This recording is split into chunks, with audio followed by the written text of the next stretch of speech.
So today we are visiting one of the major cities in the Austrian state of Steiermark, certainly one of the major cities in the region of Hochsteiermark. Everybody, welcome to Bruck an der Moor. Named as the bridge on the River Moor in English, Bruck an der Moor has had a long tradition as a trading and transport city, going all the way back to the Bronze Age and then through the Roman era and into the Middle Ages, when the settlement gradually began to manifest into a booming trade town.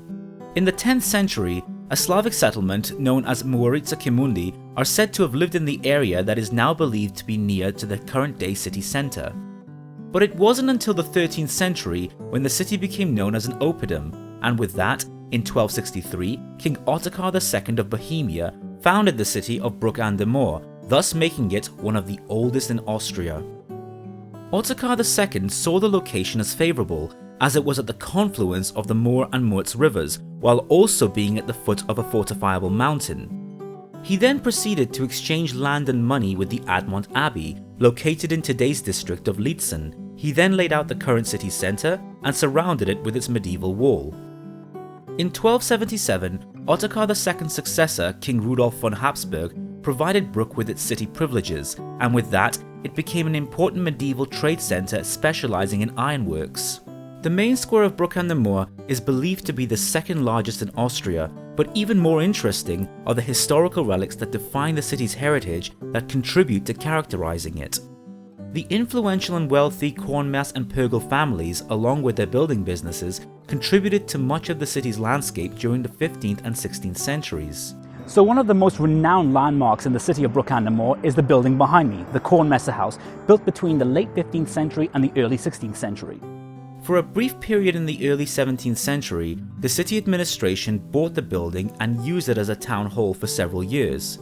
A fire severely damaged the building in 1792, but renovations promptly returned the building back to its old glory.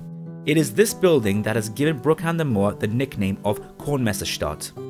Another historical landmark nearby the Cornmesser House is the Ironwell with its famous lace-like dome. A well had been documented on this spot since the founding of the city, but the ornate wrought iron craft structure that now surrounds it was first mentioned in 1613, and then in 1626, renovations of the well's plinth was carried out by the stonemason Hans Prasser. The city has also seen many dark moments throughout the epochs of antiquity. Much like many cities across Austria, the main square also has a plague column to commemorate the lives lost during the Great Plagues of the late 17th century. As well as historical landmarks, the city centre also has a number of modern sculptures that symbolise and celebrate its citizenry. I think they're in the midst of a conversation. I don't really feel like disturbing them, to be honest with you. The city still has part of its old medieval city wall still standing, including a section that once hosted one of the medieval gates known as the Old Schiefertor, translated as Ship's Gate, located adjacent to the River Moor and the Schieferturm, which was also part of the old city's fortifications. Along with the Schieferturm, the clock tower formed one of the city's 12 fortification towers and is part of the old castle ruins located on a prominent hilltop known as the Brucker Schlossberg.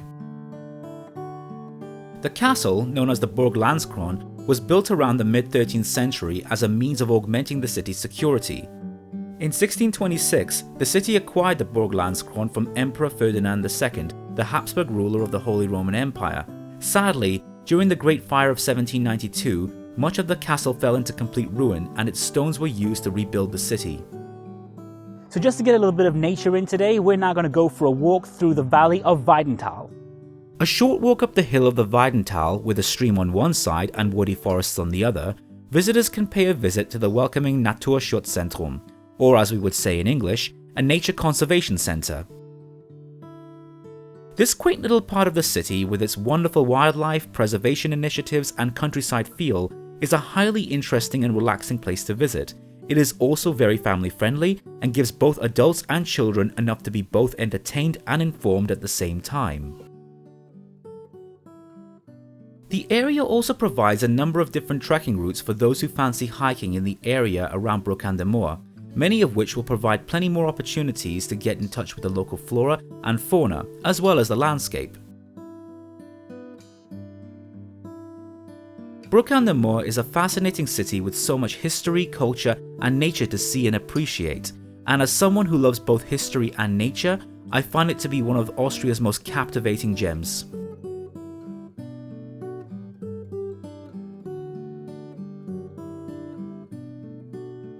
If you enjoyed this video, please click the like button and subscribe to our channel.